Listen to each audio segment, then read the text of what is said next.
Hi guys, my name's Tom. Thanks for joining me in the studio for another episode of Quick Watercolour Birds.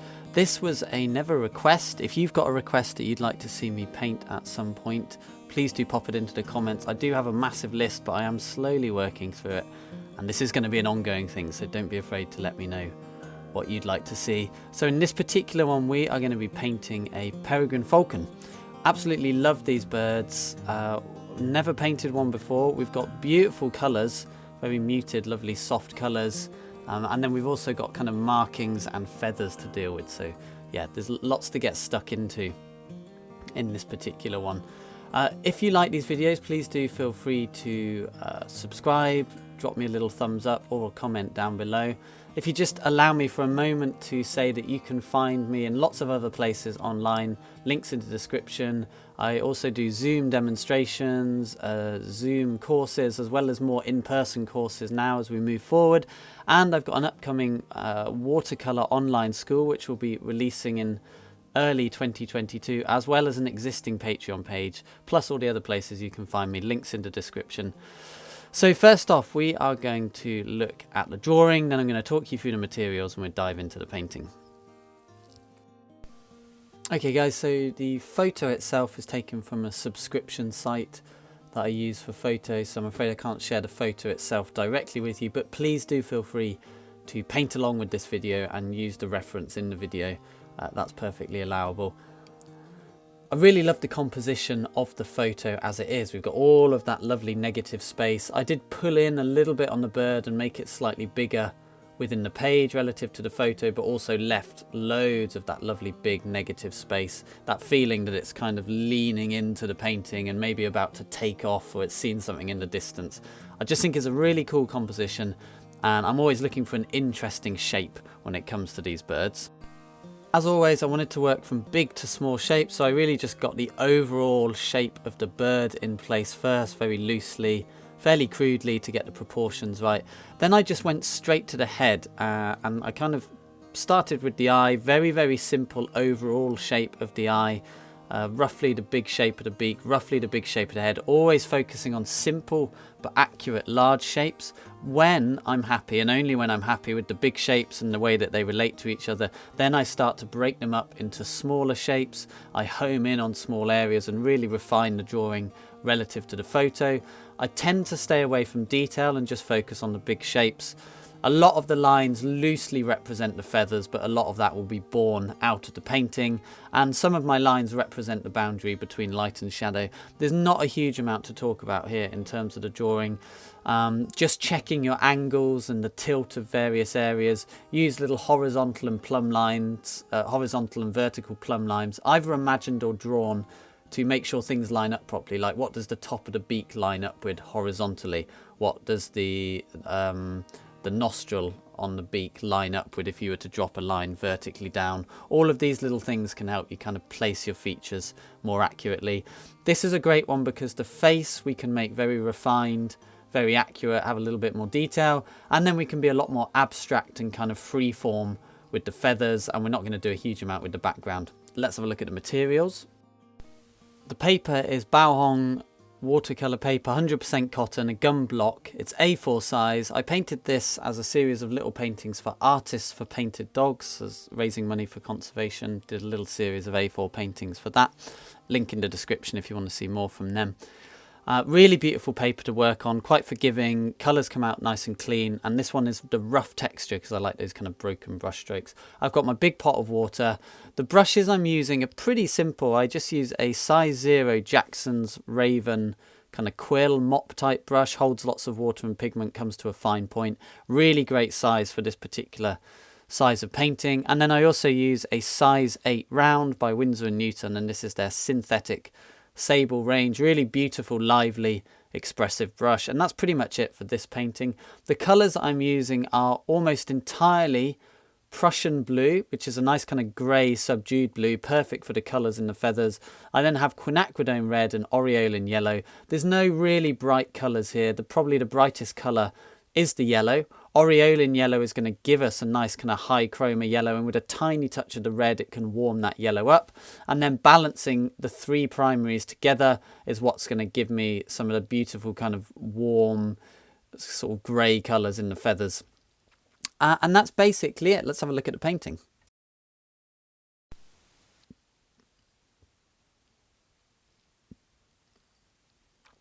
So I start by just a little bit of all the colours I've got left on the palette, which is always with a bit more of a bias towards blue.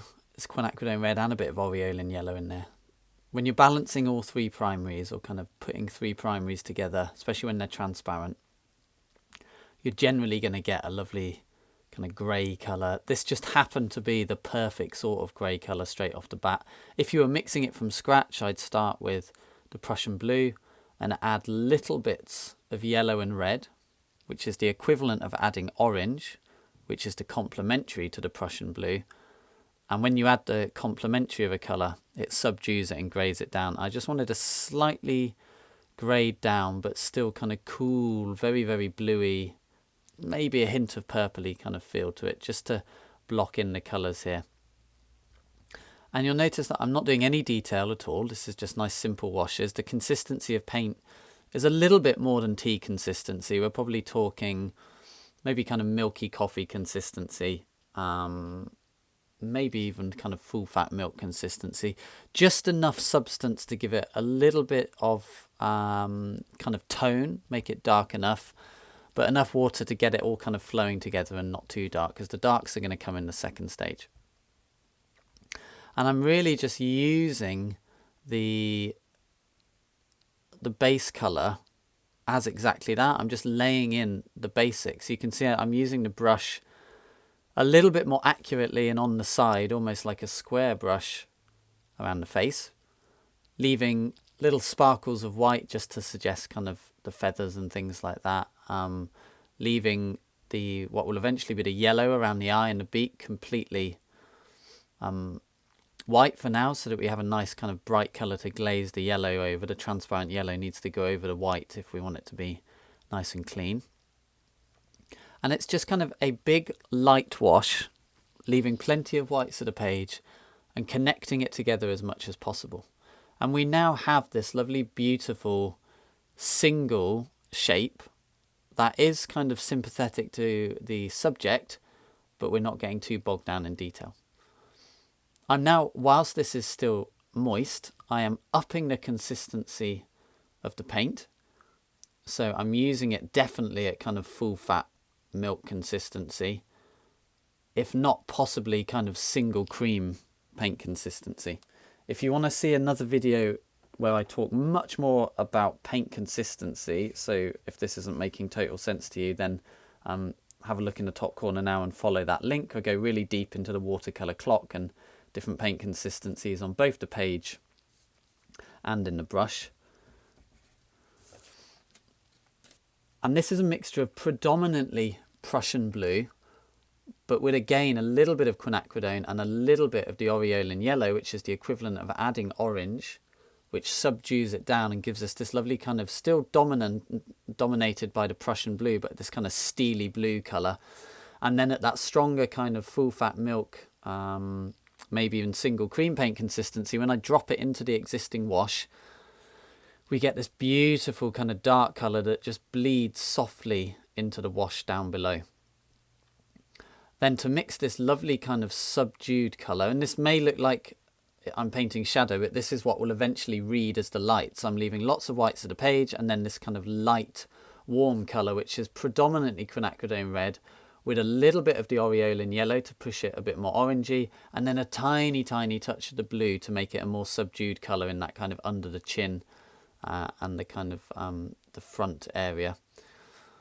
Now that the top area of blue has dried off a little bit more, I'm going back in with this thicker consistency of paint.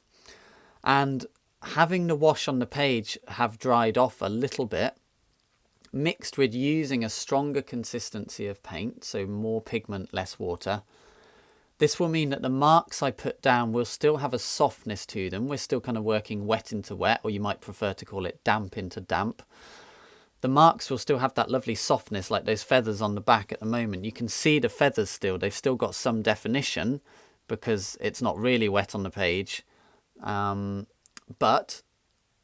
I'm using thicker paint, but they're still kind of softening together a bit more. And we're going to slowly bring in more and more definition by letting the page dry off and using thicker and thicker paint into it.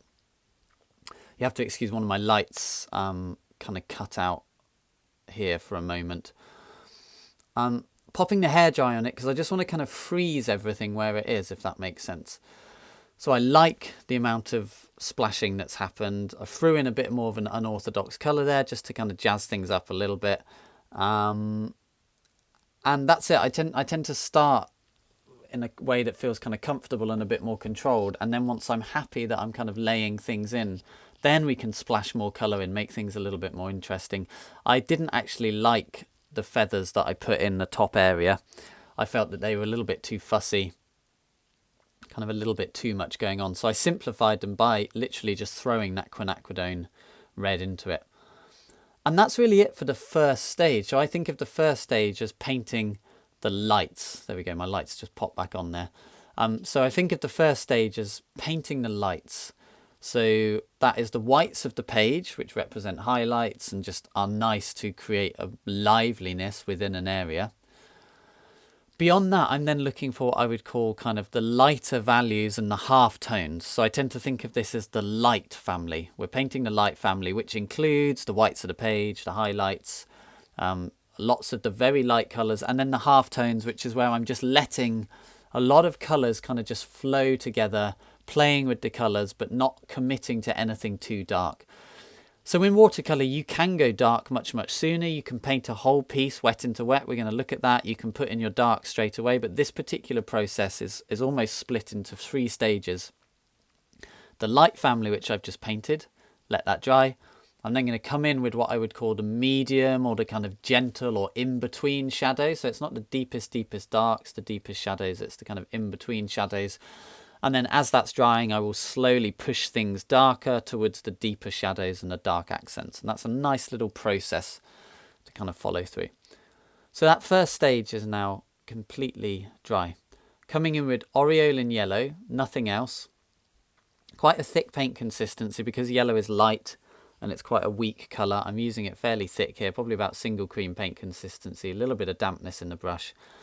And I'm just going to block in the yellow around the beak, leaving a few whites of the page here and there just to keep it kind of like a bit varied, have a few highlights in there and things just to make it so it's not flat yellow, although flat yellow would be perfectly fine. But I'm just kind of grading it here and there and leaving some whites of the page.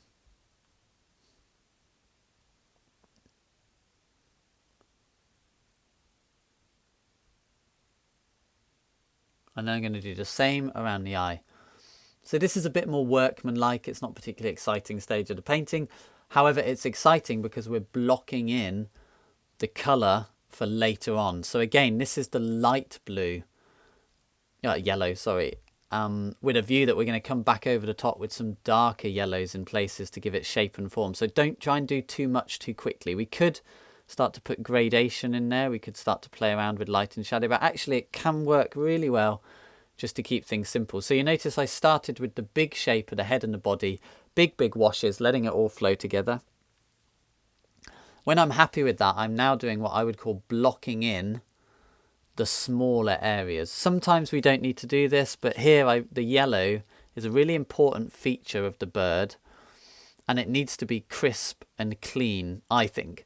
I wouldn't want too much of the grey and the blue bleeding into the yellow and kind of muddying it and adulterating it. I think we can let all of the colours flow together.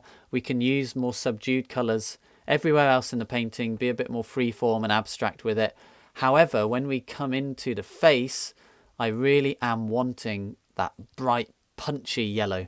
And that's why I put a hairdryer on it for a minute there to make sure that the yellow was clean and dry before going to the blue, because I didn't want the blue to kind of blend into the yellow. Some people might not mind that. Some people are even more freeform and kind of let the colours flow a little bit more. But as I've said, I specifically wanted that yellow to be really bright and punchy.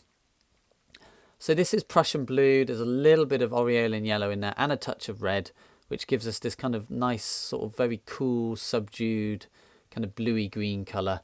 Perfect for the peregrine in this case. And I think one of the most important things with watercolour, because we haven't got white to fall back on, is learning how to subdue colours. It's very rare that we want all of our colours to be really high chroma or intense, very saturated colours. And actually something that can really, really benefit us is learning how to subdue colours. And I've already spoken about it already in this little tutorial, but the basic principle is, and it becomes very easy if you're using simply one of each primary, a very limited one of each primary palette, which is what we're doing here.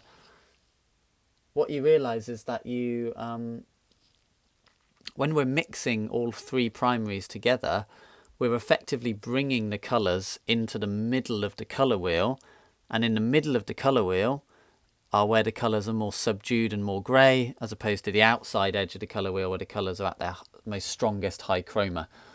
And this is essentially because we are mixing complementaries but using one of each primary. So that being, if we had a really, really bright, strong, powerful blue and we wanted to subdue it, we need to bring it more into the middle of the colour wheel. And we bring it into the middle of the colour wheel by adding the colour that's opposite it, which brings it into the middle. The colour that is opposite it is the complementary, which when it's blue is orange, is the complementary, which brings it into the middle of the wheel and subdues it. However, that orange we don't have on the palette, but it's obviously the same as mixing the only two other colours that we have, which are yellow and red, because we're only using one of each primary, which obviously makes orange. But rather than just making an orange and adding it, we can simply just add a little bit of red and a little bit of yellow. So what we end up doing is having a little bit of each of the three primaries, and then we just balance that until we get what we want. If it looks a bit too purpley, we add a bit more yellow.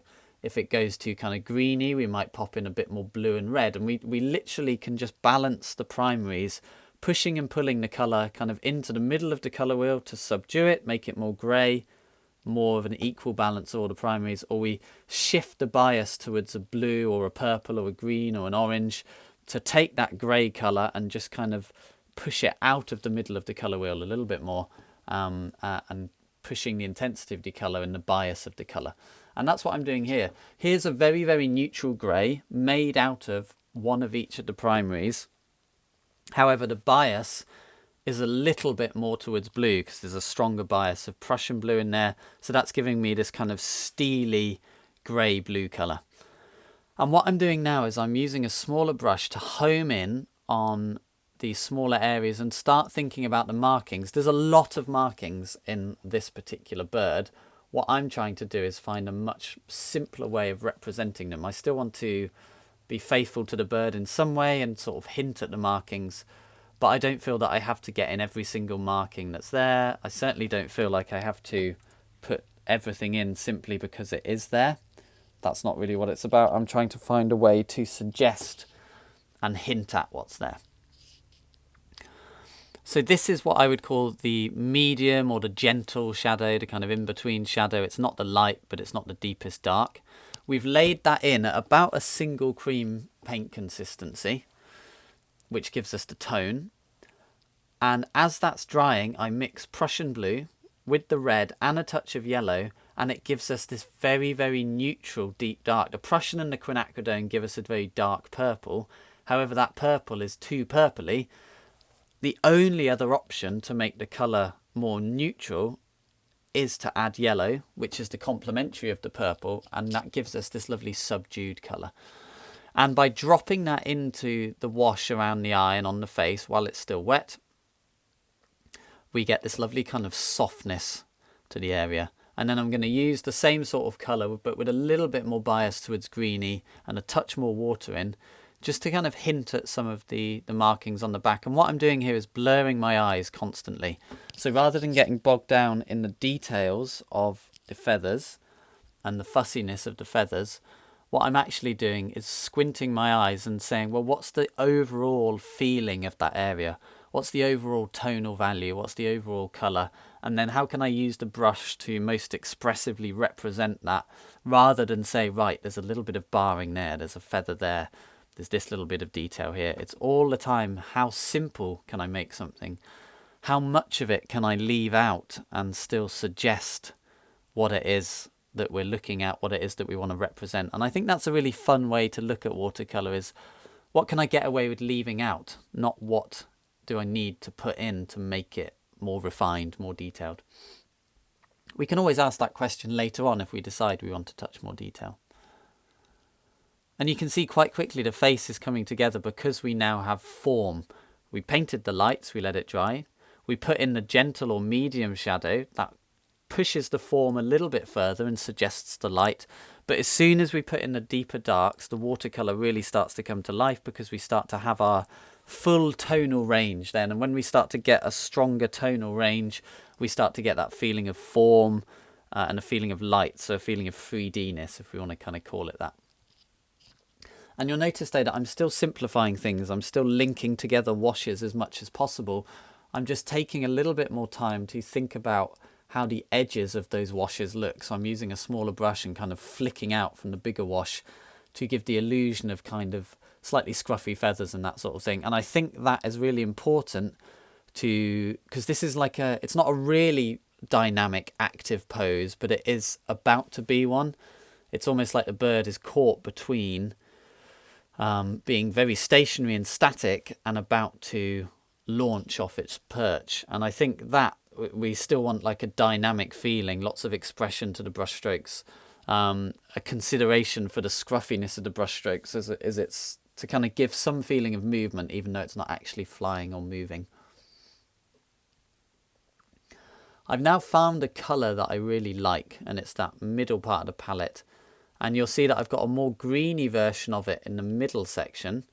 And then I've got that darker, slightly more neutral version up in the top part. And I'm kind of mixing the two together on the painting. It doesn't make a huge difference, but there's a subtlety to it. And there's also a slight change of consistency. The middle one is a little bit more wet and flowing together, more like single cream.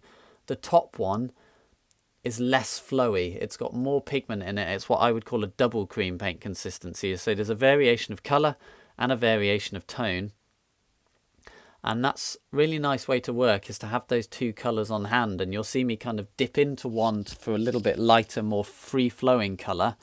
And then when I want a little bit more of a dry brush feel or a bit of a stronger pigment, then I go to the top one. And I feel like I can get away with some interesting little markings here. I'm using like little, what I would call little ticks of the brush. And you can see I'm pausing almost between every brush stroke, like really thinking about what it is that I'm trying to achieve. How can I best describe these feathers, but in a very kind of simple way? And again, it comes back to shadow for me. We've painted the lights. No, we've not got all of that beautiful barring on the feathers. That would be for a different style of painting. If I can hint at them, great. I'm more interested in the barring, the markings on the kind of underside of the bird. Those we will pay a little bit more attention to. What you'll notice I'm doing at the moment is painting those lovely deep, rich shadow shapes that are within the lighter part of the bird up on the wing there. And if you squint your eyes, you can see that although I'm not being 100% faithful to them, I am painting these strong shadow shapes in order to give a sense of depth and shape to some of these feathers. And for me, watercolour is lovely when it's a combination of the very free-flowing lighter washes with then these kind of abstract shadow shapes over the top.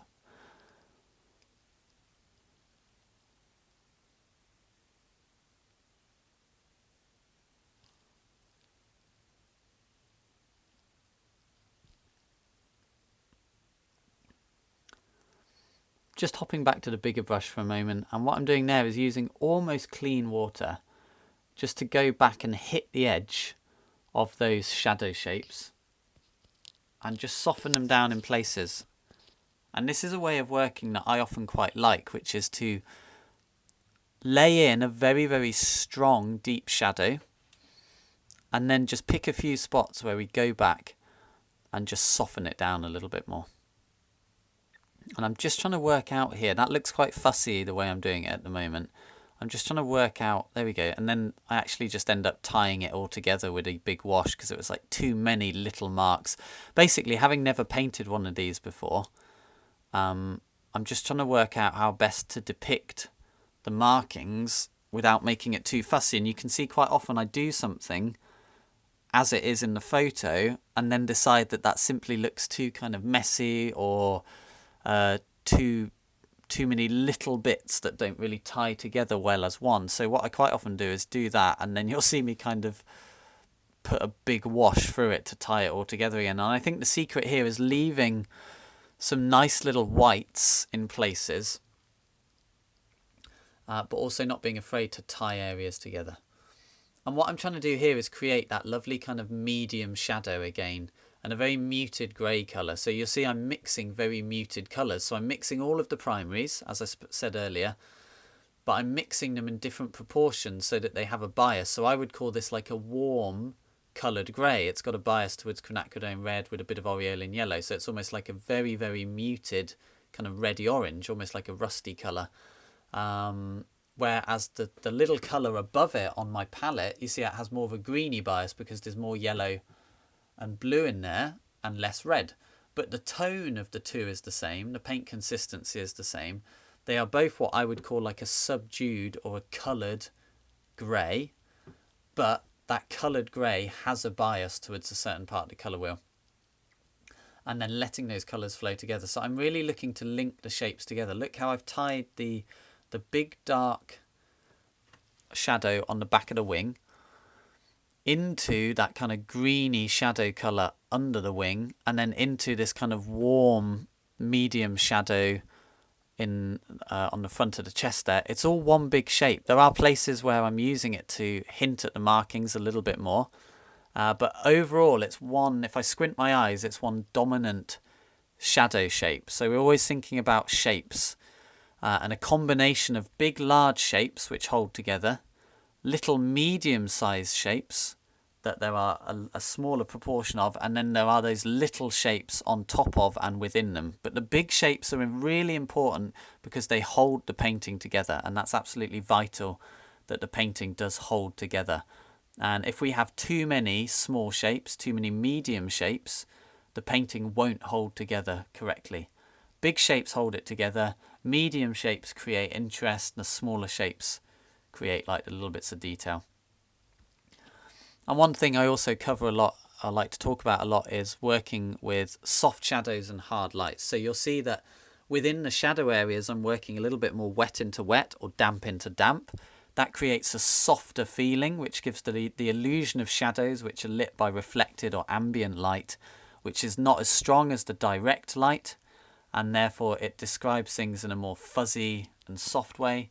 And then where the light is hitting, so where the light is going to be hitting the beak, the light is hitting the face and the chest, I've made the markings much sharper, much more hard-edged, and we're then playing around with these soft shadows and hard edges, hard lights, sorry.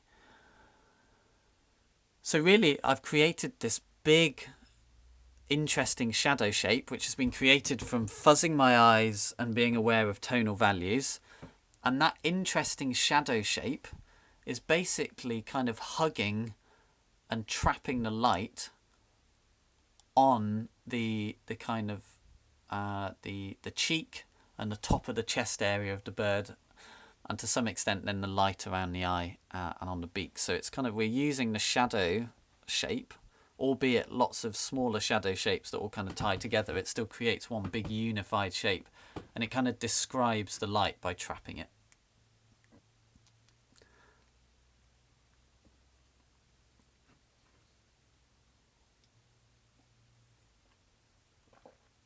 So here I'm really trying to find the balance of a little bit more detail to describe those lovely feathers and to give the illusion of kind of movement and interest and just make it more of an interesting area. But I don't want to do so much that it starts to look fussy, and there's a real balance here, and I'm making this up as I go. This is one of the joys of watercolor, is it's kind of, like improvisational nature. We improvise with all the mediums, but watercolour seems to lend itself specifically. I think partly because there's a sense of urgency with it, because it's better when we're working wet into wet, even within small areas. So the quicker we work, the better it is. But in order to work quickly, we kind of have to have a little bit of confidence in kind of improvising with the painting as we go.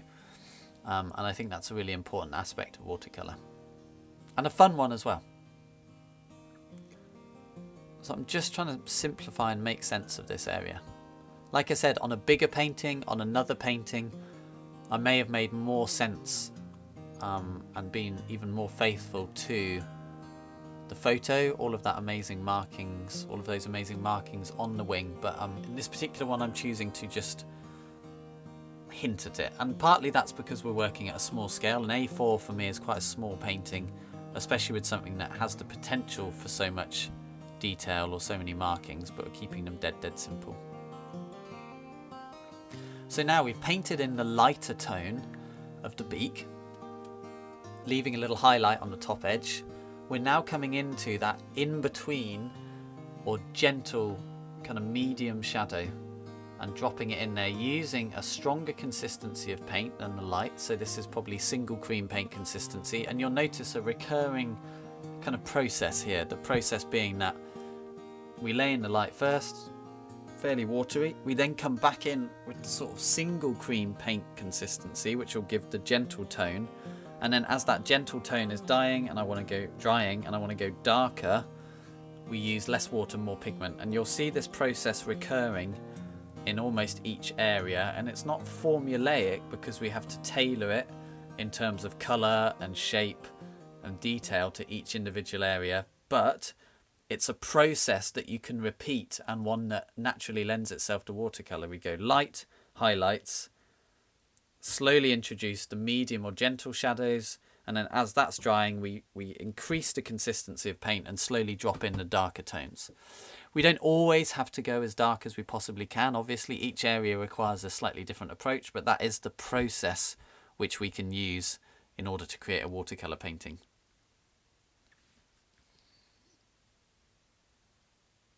And notice here, I really didn't like what I'd created there. It was far too fussy. It was going to draw loads of attention away from the focal area, and I just decided to simplify it down. Don't forget, you can paint from your reference photo more literally. You can paint it exactly like the reference photo. I'm always trying to do something that is maybe different from the reference photo. I take what I like from the reference photo, but then we make it our own. And if that involves simplifying large areas for the sake of the overall painting, then that is what needs to be done. Often, if we really like an area, it's very easy to home in on it and focus in on it so much and make so much of it that we actually end up sacrificing the overall painting for a single part. And what is far more important is the overall painting. It's far more important than any single part. So if an area is not working in the context of the painting, our job as the painter is to say, well, how do we make this area work for this particular painting? Okay, maybe it's not like the photo.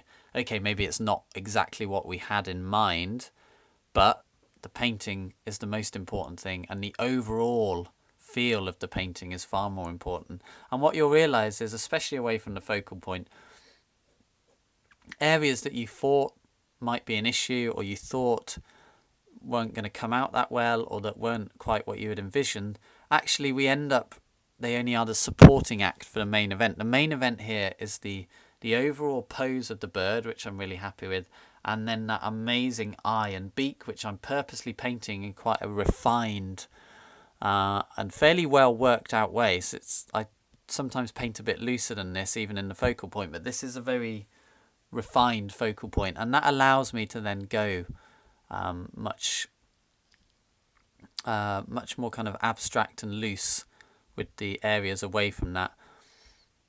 And you can see it slowly coming to life as we build in the form into that area. And really it's just bringing this eye to life, and then the markings on the underside of the bird, which will make a huge difference. So here we laid in the light yellow with the highlights, let that dry. I'm now coming in with the medium or gentle shadow of yellow, which is yellow and a little bit of quinacridone red and the tiniest touch of blue, which is basically the same as adding purple to yellow. And at the right consistency and not too much purple, we get this beautiful neutral yellow in shadow. So yellow in shadow is a notoriously hard colour. You add too much red, it goes very orangey, which might not be what we want.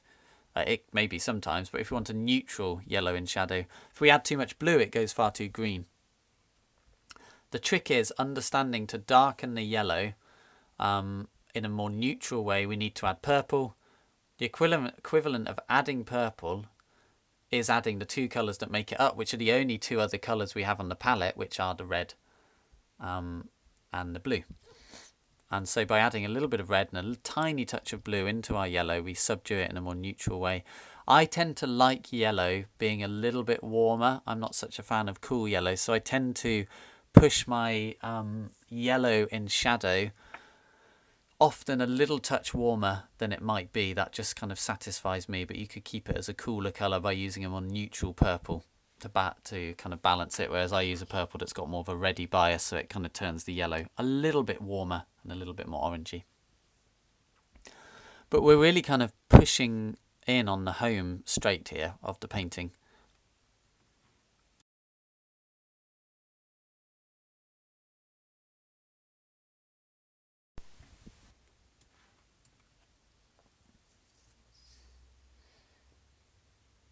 I'm now starting to sort of consider a little bit more the way that the outside edge of the kind of front of the bird, just the sort of shape that it is, just trying to make that a little bit more interesting. I kind of flattened it off and squared it off a little bit relative to the photo, and actually, although as we're saying the photo doesn't have to be like the photo, I quite like that slightly more cut in shape under the chin, so just accentuating that a little bit more. And we're now starting to get into the markings. There's a lot of markings on the underside of the animal, of the bird here, and what I'm doing is making the markings in shadow much darker, and if there's a little bit of wetness there so that they soften, great, but if not, they're close enough in tone in that area that it will just appear like shadow. And just kind of hinting at them very slightly, thinking about the way that they bend around the form of the bird. But essentially, the markings in the shadows darker. Sounds obvious, but then as the markings come into the light, I'm leaving them lighter. So it's not just black markings in sunlight. It's a great way to accentuate a feeling of light and form.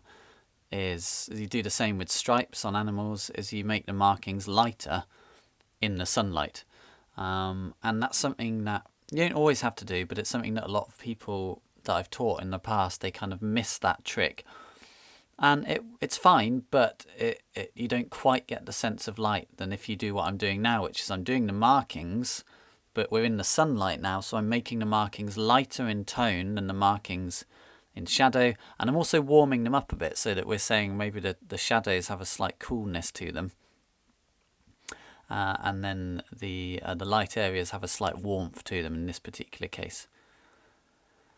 And you can see I've done nowhere near as many markings as there are in the photo. I'm now using a dry brush as well, so that means very, very neat pigment or barely any water in the brush, and just kind of skimming the brush over the top in places just to give a slightly different texture. And as always, it's about finding that balance between enough information to make it interesting and to be faithful to the bird, without kind of copying the bird exactly and thinking that we have to paint every single marking just because it's there. I always come back to, well, what can I get away with leaving out and still present the subject in a way that I'm happy with?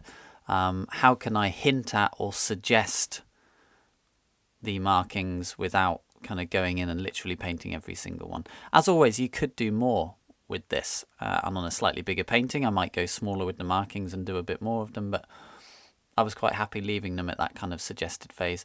I'm really just kind of biding my time before going back to the eye to finish the whole thing off. And what I'm doing here is just strengthening some of those shadows over the top of the existing shadow because they dried a little bit lighter, which is fine, but I think just that extra depth of shadow in places and those little extra marks, little extra kind of dark marks, I think can really just punch that area up, make it have a little bit more going on but not too much. And really I'm getting to the point where I'm struggling to find things to do, which means we're getting very close to just finishing off the eye. And that's always an interesting one, because I have lots of people I know that do the eye first, because if you don't get the eye right, what's the point in doing the rest of the painting? And that's perfectly valid, and every so often I do the eye first and then kind of spiral outwards from there. There's nothing wrong with that. It's whatever works for you. I take the approach more of like the eye as the little reward at the end. I'm fairly, if I'm happy with the drawing, and I feel solid and confident with the drawing, then I'm reasonably confident that I can make the eye look good and that I can make it work. And therefore it is literally like the cherry on top, the reward at the end. You do the eye and it suddenly pop, it comes to life and it lives and it makes sense of everything else that probably feels a little bit abstract at that point. Which is also a fantastic argument for actually doing the eye first and the beak first, if they're the focal point.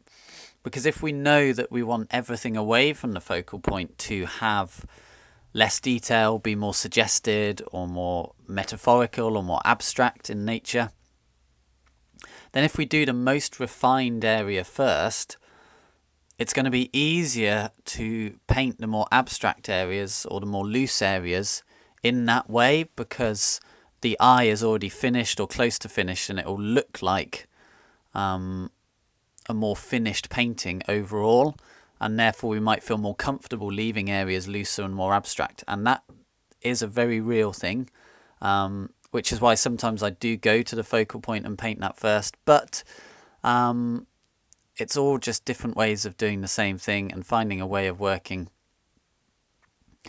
that suits you. And in this particular one, I was really enjoying the kind of loose, kind of slightly abstract nature of the rest of the painting. I did check myself constantly to make sure I wasn't doing too much detail, keep the brush strokes simple, focus on light and shadow, focus on big shapes predominantly.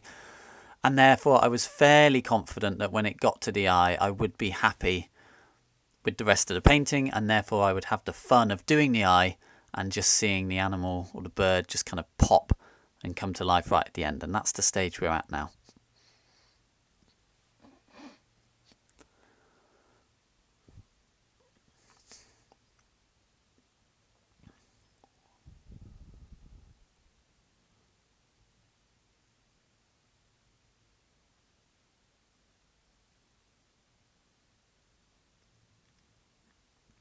So I'm just taking my time with the eye here. We don't need to rush this stage. The rest of the painting's done. I'm really looking for that lovely, strong, kind of deep shadow around the eye. Did a little line across the top. I'm now using a little bit of paint and pigment and clean water just to soften it, to create a bit more gentle form. And I'm really just building to getting the dark within the eye. I decided I wanted to go a little bit darker there.